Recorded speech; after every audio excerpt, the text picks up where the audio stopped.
like DeFi is cool. I guess there's 1 million users at the moment.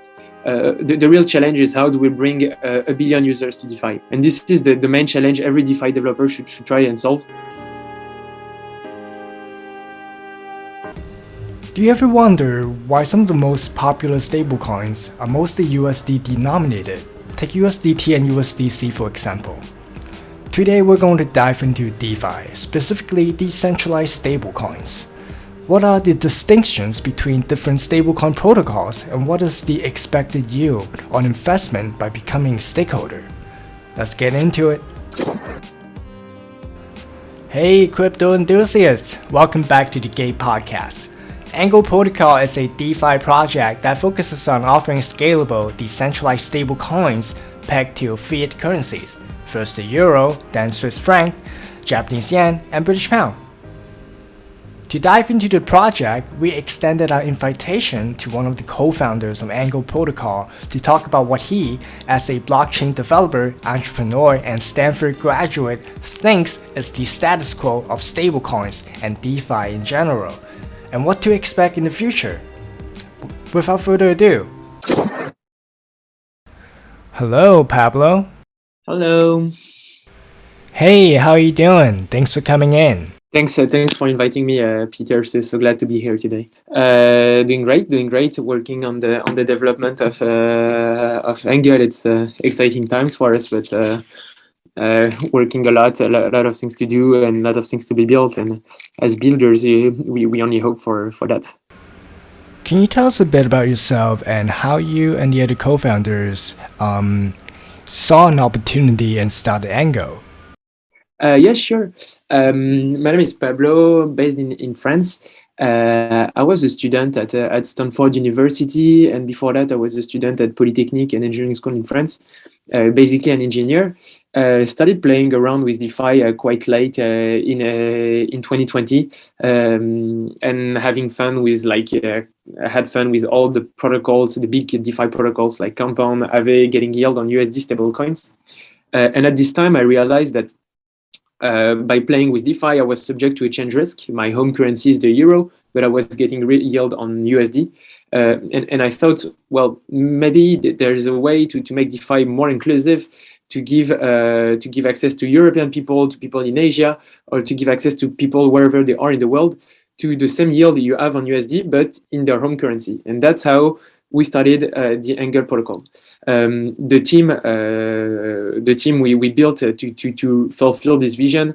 So I'm one of the core co-founders, but there are two other co-founders who were with me at Stanford University, and we really started working with that in mind. How do we make DeFi more inclusive by bringing and integrating decentralized stablecoins pegged to different currencies? So what is it like in the European region? How difficult it is to purchase cryptocurrency with the euro, and is it easy to get yields from euro-denominated stablecoins? You can buy cryptocurrencies with euro, but you can hardly get yield on euro-denominated stablecoins. You can get yield on USDC, you can get yield on DAI. Super easy to do that. Get yield on USDT. But if you want to get yield on euro, on a stable euro, it's super hard. Actually, there's no way to do this, and it's the same if you're using GPY, if you're using CHF, if you're using GBP. You cannot get yield on these currencies. That's the first thing. The other thing, to come back to your question, it's you can buy cryptocurrencies using euro. But most of the trading pairs are using USDT, and there are very few trading pairs using euro stablecoins. And for people in Europe, it's hard to understand what USDT is, and the fact that, to get access to cryptocurrencies, I need to buy this USD stablecoin. This makes it a bit weird for them. And so we felt that we could also improve that for European first, but for people all around the world then. I think some of our curious investors would like to know, what does over-collateralization mean in stablecoin protocols? Okay, sure. When you issue a stablecoin in crypto, for the moment, that's how it works, but other models could be found. You have your stablecoin, and you have what we call collateral, that is assets that are backing the amount of stablecoins you have issued. Over-collateralization means that the value of the assets that are backing your stablecoins is superior to the value of the stablecoins you have issued. For instance, a collateral ratio of 150% for DAI, that is a USD decentralized stablecoin, means that for 100 DAI in circulation, there is $150 worth of ETH backing the DAI in the protocol. And these ETH are here for the case where people with DAI want to get back some ETH. What are some of the risks in decentralized stablecoins, and how does over-collateralization come into play? Also, what are some of the differences of stablecoin protocols? So you have centralized stablecoins. You just put money in the bank. You give me $1, I issue you one USD stablecoin. That's what USDT, USDC do. And then there is the decentralized way. And in the case of decentralized stablecoin protocols, what backs the stablecoins issued, it's volatile. You can only accept cryptocurrencies, so you are backed by volatile collateral. And what all stablecoin protocols try to do is that they try to absorb the volatility of this collateral. Because you always need to keep more collateral in reserves than what you have issued. That's the case for over-collateralized stablecoins. There are also under-collateralized stablecoins for which normally the value of the collateral backing the stablecoins is inferior to the value of the stablecoins. But these protocols are in fact not really under-collateralized. They are under-collateralized in external tokens, but there are some native tokens like governance token, and that's what Frax does, for instance, but it works super well. It's backed I don't know what percent, but 40% by USDC, and the rest it's backed by their own native token. But the protocol is still over-collateralized in value per se. But that's like a distinction. What are the differences of the two models? To sum it up pretty vulgarly, over-collateralized, it's safer because you have more collateral of external tokens that people trust. But the counterparty of that is that it's capital inefficient to issue the stablecoins. For instance, to get one DAI, you need at least 1.5 of collateral. And the other caveat to that is that you don't have direct arbitrage opportunities whenever the price of the stablecoin deviates from peg, meaning that you cannot directly convert DAI for collateral and collateral for DAI. And when DAI deviates from peg, it's unless you use like USDC as a collateral, but it's hard to bring it back to peg. When it comes to under-collateralized stablecoins, the thing is these protocols are supposed to be less robust, meaning that if there is a crisis of confidence, it's going to be more subject to bank runs. Because if people say, if people all come and redeem their collateral at the same time, let's say there is 100 of stablecoins and 20 of collateral. If you have 30 of stablecoins wanting to get 20 of collateral, then the stablecoin is not worth $1. It's worth $2/3 of a dollar, and it's no longer a stablecoin. So these protocols are supposed to be less robust, but the thing is usually it's more capital efficient to issue these stablecoins. So to get one of stablecoin, you need one of collateral, and conversely. Can you tell us about the development roadmap and what are you guys working on right now? I read that you guys have plans for the Swiss franc, Japanese yen, and the British pound. For the moment, and just one thing, we've talked a lot about other protocols so far. The Angle protocol is an over-collateralized but capital-efficient stablecoin protocol. We have found a way to make the best of over-collateralized and under-collateralized stablecoin protocols. About the status update of the protocol, we are live on mainnet. We launched our Euro stablecoin a week ago.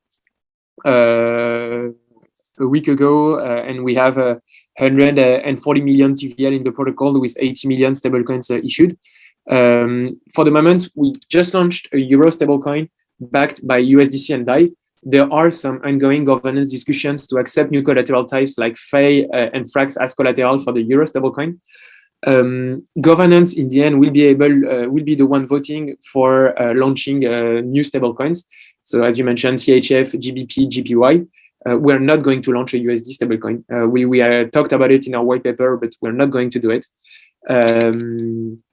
and governance will decide. The idea is really to make our proofs with our Euro stablecoin, gain some knowledge, grow our DAO, and then when we'll have a striking power that's sufficiently big, we'll launch new collateral types, new stablecoins. Sorry, CHF, GBP on the roadmap, and GPY2. Can you tell us about the Angle token and how do stakeholders get rewarded by participating in the ecosystem governance? The Angle protocol is governed by the Angle token. It's like a normal governance token. The way this token is distributed for the moment, it's mostly through liquidity mining. People putting collateral in the protocol, staking their tokens, can receive Angle tokens. The team has some tokens, the project's investors have tokens too, and super active community members have been rewarded and are going to be rewarded with Angle tokens. The idea with this token is that it's the one ruling everything related to the Angle protocol, governance votes for launching new collateral types, for launching new stablecoins, but also like the protocol handles some money. It does not own, but it controls its reserves. Let's say there is for the moment, there is $140 million in the protocol, and owners of the Gov token are the ones able to vote on the strategies implemented by Angle, by the protocol. So they are the one deciding what to do and how to distribute yield to the different stakeholders of the protocol. Also, the protocol accumulates some surplus. In a week, we've made $1 million worth of surplus. That is revenue of the protocol, and governance token holders are the one who will be able to decide what to do with this surplus. The thing is, we are currently working on even improving further the tokenomics and the use cases of the token across the Angle token across the Angle protocol ecosystem. Lots of different things we're exploring. But we are going to try to systematize the way revenue from the protocol is distributed to Angle token owners. But nothing has been decided yet. It's just like ongoing work from the core team. I noticed that 20% of the token allocation will go to the DAO, so that makes me curious. How does someone with no prior knowledge of the Angle protocol become a stakeholder and participate in governance and get rewarded? Sure. So just one quick correction. 20% is in the DAO treasury, but in the end, more than 60% of the tokens, and it's going to be more than that, are going to be distributed. Through the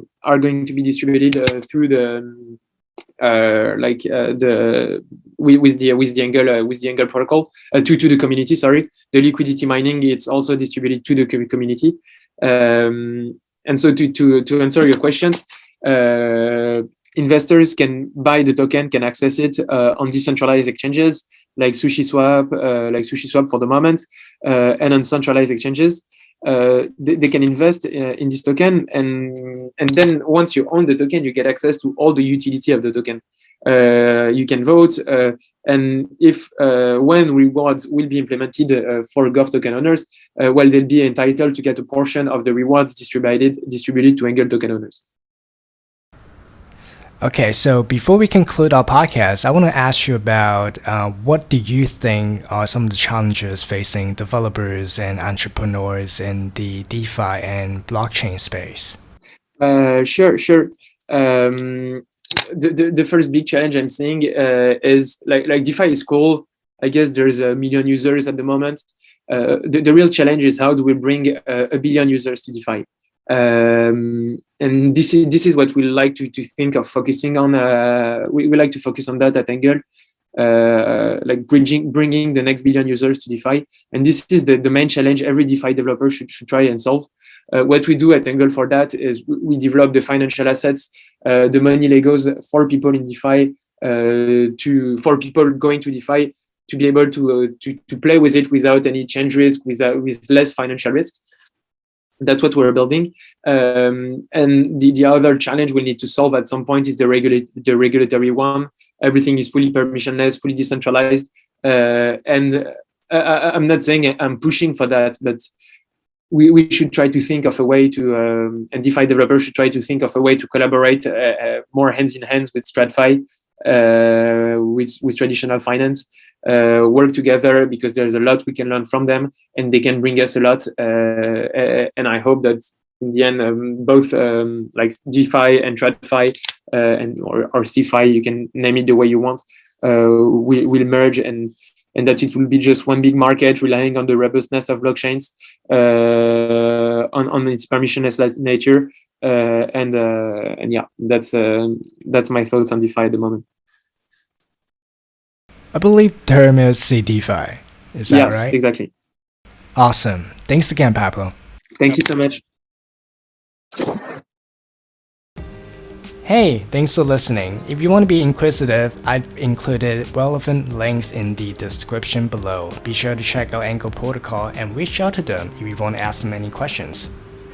And don't forget to hit that subscribe button on YouTube or whichever podcast platform you're using to stay tuned for future interviews with blockchain developers and entrepreneurs from some of the most worth noting up-and-coming projects. Until next time.